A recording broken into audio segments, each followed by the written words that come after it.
Hello students, तो आज हम यूजीसी नेट इंग्लिश के लिटरेरी थ्योरी वाले यूनिट पर ध्यान देंगे।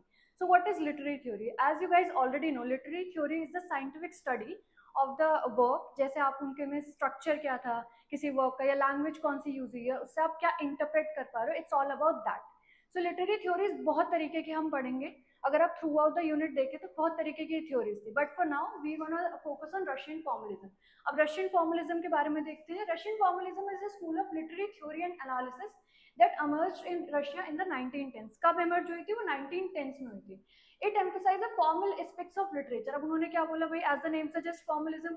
फॉर्मलिज्म क्या होता है? उन्होंने बोला कि फॉर्मल एस्पेक्ट्स। अब आप फॉर्मेलिटी को देखो तो फॉर्मेलिटी के लिए यू रीड अ बुक, आप उसका मीनिंग इंटरप्रेट नहीं करते हो, तो they mean the very same thing. उन्होंने बोला कि भाई फॉर्मल एस्पेक्ट्स ऑफ लिटरेचर में स्ट्रक्चर देखो, लैंग्वेज देखो, टेक्निक देखो, मतलब क्या रिदम यूज हुई है, अगर कोई पोइट्री है तो कौन से रिदम यूज हुई है, एंड अगर कोई टेक्स्ट है तो उन्होंने कौन कौन से लिटरेरी डिवाइसेस यूज करे, जैसे मेटाफर हो गया, आपका अलिट्रेशन हो गया, ठीक है।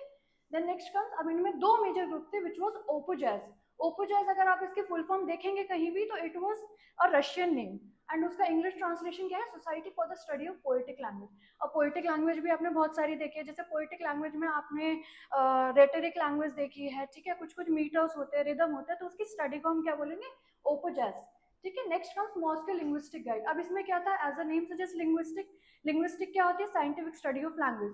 तो इस ग्रुप के लोगों ने इन सब जो भी लिटरेचर इस एज में बना था, उन्होंने उसकी लैंग्वेज पे ध्यान दिया, and the scientific study of language and literature. So guys, for the more information you can surely subscribe the channel Vidya Educational Research Foundation, and अगर आपको और भी जैसे जानकारी चाहिए पूरा लिटरेचर के लिए तो you surely can enroll in the course. Thank you.